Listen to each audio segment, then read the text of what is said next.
do what Joe Biden's doing and hide your head in the sand, or as he loves to do, raise taxes. But that's the lazy way out.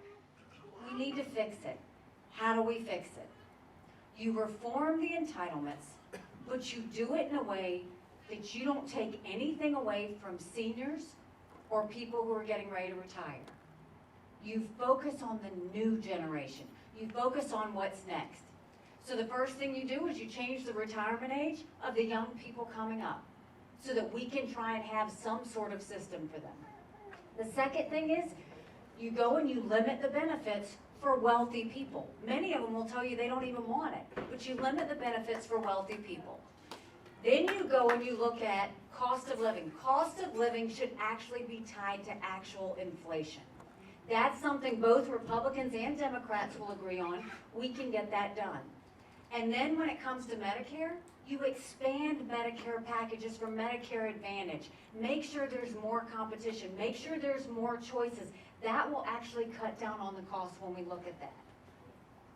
When you do those things, that's going to help our economy. That's when we can start paying down debt. That's when we can focus on making sure you have more money in your pocket as opposed to otherwise. And maybe then our kids will forgive us for the situation that they're being put in. So that's the focus of where we need to go with the economy. What I will also tell you is when it comes to education, let's get back to what matters. And let's not just go to the basics. Let's change with the times. First of all, every parent, I don't care what their educational status, needs to be able to decide which school their kids go to. We need school choice across this country. I pushed for charter schools in South Carolina. We really tried to get school choice. We've got to make sure we do it. You've got one great governor in Kim Reynolds, and I am so proud that Iowa got it done. When it comes to safety, we need to make sure that the cartels and the countries that are not doing anything about the cartels understand either they take care of it or we take care of it, but we're going to make sure we handle it. Mexico, I'm talking to you. No more of this. They have to start taking care of what's happening there. And we have to deal with it. This is no different than ISIS. These are terrorists that are doing this. We need to hold China accountable for the fentanyl. We need to start having the backs of our law enforcement and our border patrol. We need to go back to remain in Mexico and catch and release that was done under the Trump administration. But more importantly, we need to do what I did as governor in South Carolina. We need to pass an Arizona-style E-Verify program for immigration, which basically says no business can hire anyone that is in this country illegally.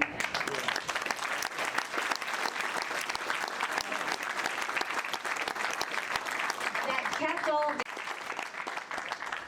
But one of the things that bothered me the most, when we moved the embassy from Tel Aviv to Jerusalem, you know, I was in the Security Council. I did the first American veto, which I was proud to do. But then we had to go in front of the whole General Assembly, all 193 countries, and they condemned us. And 128 countries voted against us. And I was so mad because the U.S. has every right to put our embassy wherever we want to. We always put it in the capital of every country. Jerusalem is the capital of Israel, and that's why we did it. But I went to the office, and I said, I want you to put a book together. I want you to list all 193 countries. I want the second column to be the percentage of times they voted with us and against us. And I want the third column to be how much foreign aid we give them. I took that book and I gave it to President Trump.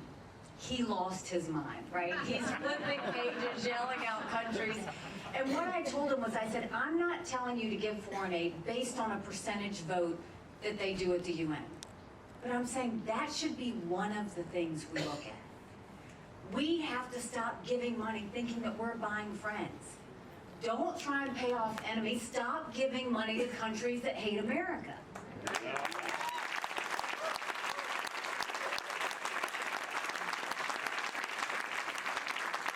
They made the right decision. I want my husband, who went to Afghanistan, and all his military brothers and sisters to know that their sacrifice meant something. and that we're proud of it. I want my children to know that their best days are ahead of them and that there's nothing they can't do. But in order to do that, it's going to take courage. Courage for me to run.